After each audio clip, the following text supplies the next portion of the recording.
Hi everyone, this is Sarah from Crafting and Relaxing, and I don't know what you call the day that you end up with a box of 24 Distress Oxide inks when you weren't expecting them, but that's what today is for me, and I'm having a great time with them. So I've just opened up the box and chosen a few that I wanted to play with, and if you've watched my videos you can guess that I pulled out the blue. So I'm gonna test out Faded Jeans and Salty Ocean and Broken China because I don't have these blues. I haven't tried them before, but if we need to, we can go back to the box and get quite a few more. I just have a couple of different things set out that I wanted to try, and the first thing is on my glass media mat right here. I bet you have glare, sorry. I'm gonna put some color on the mat, and if you aren't familiar with the mat, you can watch one of my prior video on it.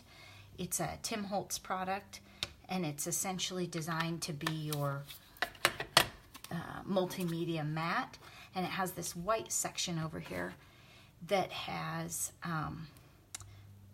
space for you to put down your color and try it out. So I've got some Faded Jeans, some Salty Ocean, Broken China, and if you can't see the colors right now, don't worry because I'm gonna be moving things around. Turns out the first time you go to take the lids off, it's not easy. I didn't notice that before. Okay, so this one is Broken China, and Broken China is a little more green than I expected. I think Salty Ocean is probably the one for me. So I have my distress sprayer here. You could use any old spray bottle you have around your house, and I have some images that I embossed, and that was just because I wanted to not be looking for products or fiddling around. I just wanted something to put the color on so that I could look at the colors themselves. So I'm just going to put a little bit of water on the mat so that I have a lot of moisture in the ink. And then I'm going to grab a small brush just because I don't know for sure what it's going to look like and I want to see, but I have a feeling I'm going to like Salty Ocean. And I heat embossed these images with, this one's a rather unusual powder. It's a very old lavender pearlescent powder, and I'm not sure if that shows in the video or it just looks gray. So I'm going to pick up some of this darker color, which is Faded Jeans. And I'm a lazy painter. I'm not really that skilled or interested, I guess is the word, at watercolors. So what I'm doing here is I'm using the embossed image just to spoil me a little. And I'm not actually using watercolor paper or any fancy paper as far as inks or paints go. This is one of my go-to staples. It's the, I think Basil. Yeah, Basil, just a white cardstock, and I'm just using the smooth side.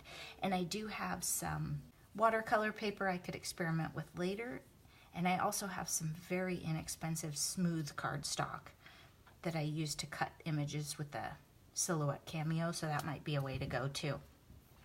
Okay, my favorite is by far the Salty Ocean because it's so blue. The Broken China is a little bit green, and the Faded Jeans, it's a nice color, but it's very, very dark. As far as blues, it's more of a dark blue-gray. So I'm going to put a little bit more of this brighter blue around the edge here. And I don't know if I'll use these later, but I just thought this would be a fun way to experiment with the colors instead of just rubbing them on the paper. And then let's take a look at Seedless Preserves. This is more of a violet, really. So let's put some, ooh, that's gonna be pretty. That's gonna be pretty, I'm gonna like that one. Let's put a little water on it. And the reason I'm putting water on them is because I just want them a softer version so that they are more like a watercolor when I put them on the paper. So I'm just trying to soften that color a little bit. And I think this stamp is a peony, which I gotta tell you, that's not my favorite flower, but it works fine for testing color, doesn't it? Okay, so Seedless Preserves, love it. If you've seen my other videos, I've been using, let me see, the pinky color that I have is Abandoned Coral, and I really like that one too, but it's much more of a pinky coral than this. And so what I'm gonna do, just to experiment, because I wanna put a bunch of water on this and see how it looks. And again, this is the same powder, it's that lavender. It has a little bit of a metallic sheen to it.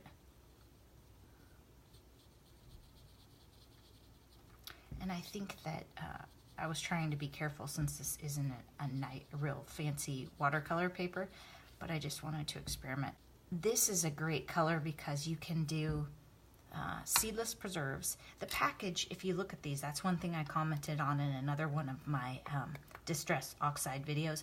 The package does not look nearly as pink as the color actually is. And so I think, I want some more water. I think if you are trying to pick colors and you can't afford a whole box, I have 24 of them, then you might want to watch some videos. Tim Holtz has a bunch of videos. I only have a couple colors in my other videos, but you can watch the videos and see which colors you really like, and then you'll know what colors to purchase, because just looking at the lids will be very, very deceptive. So I like that one. I think I want to try Wilted Violet. So this one looks very, very purple. If you look at the lid, it looks plum, but it has violet in the name, so it tricked me. And at the end, I'm gonna make a giant fun mess with all this ink, so we're not wasting any of this ink by putting it down here.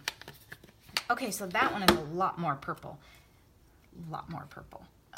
I'm gonna get some color here, and I'm going to clean this brush off a little bit, just so we have a truer color. And the oxides, if you haven't played with them, they just do great things when you mix them with water and you have a little fun. The powder, this embossing powder, looks very gray next to this ink. It's not the most flattering combination really, but when you're experimenting. So in just color testing, I think I really liked the Seedless Preserves because of the variety of things I could do with it.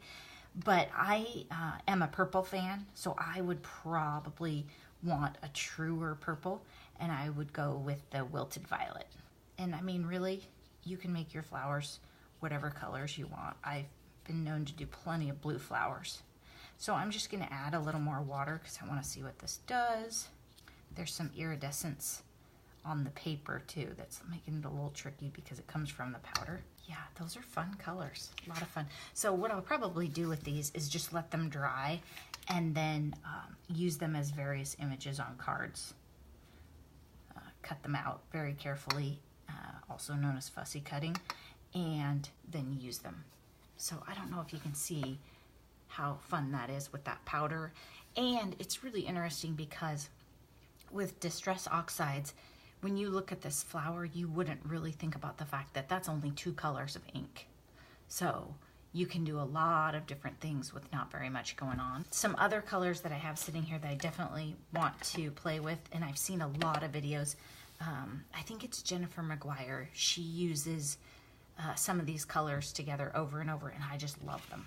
So Cracked Pistachio we have here, and let's put some of this right here. So it's kind of mint chippy, a little more green, I think. Definitely great for a spring green. And this Twisted Citron is a great color just for blending and using for all kinds of things. It has quite a bit of yellow, but then also a green hue. So if you look at it along with these blues or the cracked pistachio, it just does all kinds of things. What I'm gonna do is I'm gonna get a clean blender pad because I don't have a green, do I? Well, and I want them to be true to color. So let's get clean ones and see how they look. So just a second. And you can wash these, so it's not like you have to have one for every color, but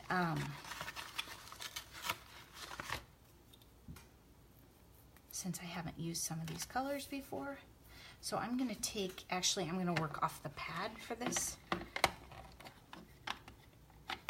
I'm gonna take some of this Twisted Citron, and you'll see that you won't be able to see the color very well on the black, but I'm gonna blend straight from the glass mat onto the paper.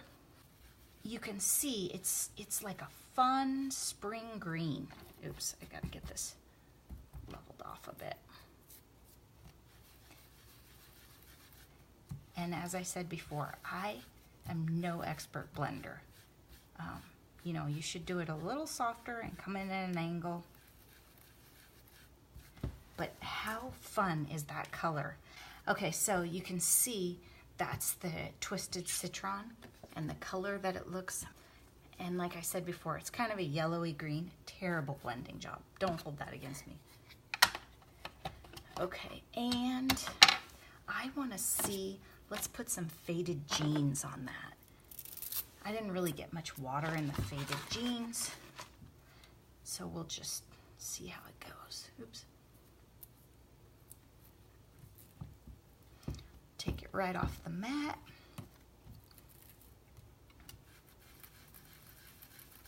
Oh, we're definitely gonna need more.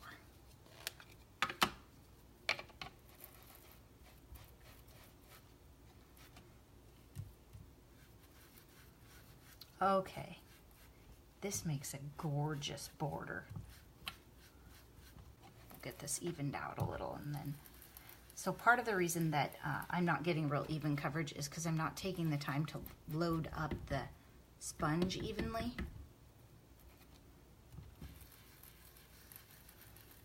But I loved the color when it hit the paper. It's not near as gray as I thought it would be. Okay, now you can see kind of what's gonna happen. I'm just gonna run these in the middle. Okay. Now, you can do all sorts of things. You can make it super light and even. I write heavy-handed. I just am in general heavy-handed. Now, I'm going to take some cracked pistachio because I want to see. I'm going to dry this a little, and then I'm going to put the cracked pistachio on top of it. Okay. Now, everybody has a different style, and some people like their color super, super light and beautifully blended. I like mine a little heavy and fun. So, okay, so this is the cracked pistachio, and if I got this dry enough, and I used the embossing gun because that's what I have, but that's not actually the right tool for the job. Just a regular craft heat tool would be the way to go. Okay, so I'm gonna take some of this cracked pistachio, and I'm gonna load up my sponge better. And this is why I don't wash my sponges all the time. Okay. Now, I'm just gonna put some of that right in the middle, like it was born there.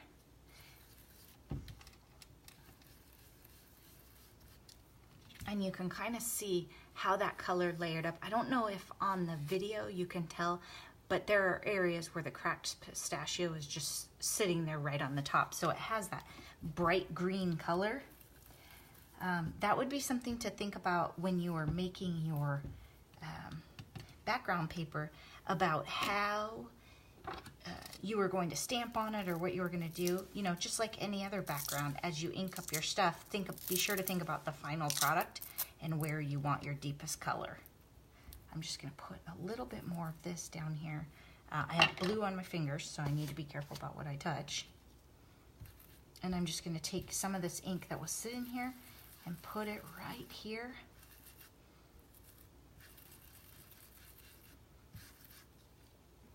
Okay, so I'm gonna let that dry, but I already have a whole bunch of ideas for it. Sometimes I go back around the edges with another fun color. I might punch it out. One thing that I did recently was I inked up a giant piece of paper and then ran it through the Silhouette Cameo, which is like a Cricut, and cut some images out with it, some flowers. So there's just all kinds of stuff, and all I'm doing is playing with the colors. I did like that Faded Jeans. So this one was Faded Jeans. This one, the green that I actually put down, was Cracked Pistachio, but then I played with it. And then this bottom part is Twisted Citron. And again, if you look at the package, it looks very green on the package, but it's really a fun yellow. So that's just something to keep in mind. I'm just gonna smooth these out a little bit. Okay, another thing is something to think about. So this flower is stamped in Abandoned Coral Distress Oxide. I was just testing out a new stamp, which isn't the best, you know, embossing and everything. It's not going to turn out the best with a brand new stamp, but I was just playing around. So it's Abandoned Coral and clear powder on top of it, because I was also curious to see how well these work for embossing, and they work pretty well. So because this is embossed, this will resist also. So you could take any one of these. I'm just looking to see what I have things ready for. So let's use the Twisted Citron on this, and let me show you. If you emboss, then it will resist the ink. So I can take this right here and I can blend over the top of it. Just this one I'm doing really light, just for some fun. Okay, and then if it was white embossing or something and I wanted to wipe it off, but there I have the shimmer of the prior embossing and then just some background color around it. So you don't always have to do things in the perfect order. That's just another fun way. And it's just like a resist technique because the embossing is already on there. And I'm just darkening up the edges because I like my edges nice and dark. And there we go. There's another fun one. And again, that Twisted Citron is a great color. Really great color. So I hope you had fun checking out some new colors, and maybe I'll do some more colors tomorrow or the day after. If you haven't subscribed to my channel, feel free to do so. I'd love to have another subscriber. I'd love to have feedback, so if there's something else you want to see in a video, don't hesitate to leave me a comment. And thanks so much for watching.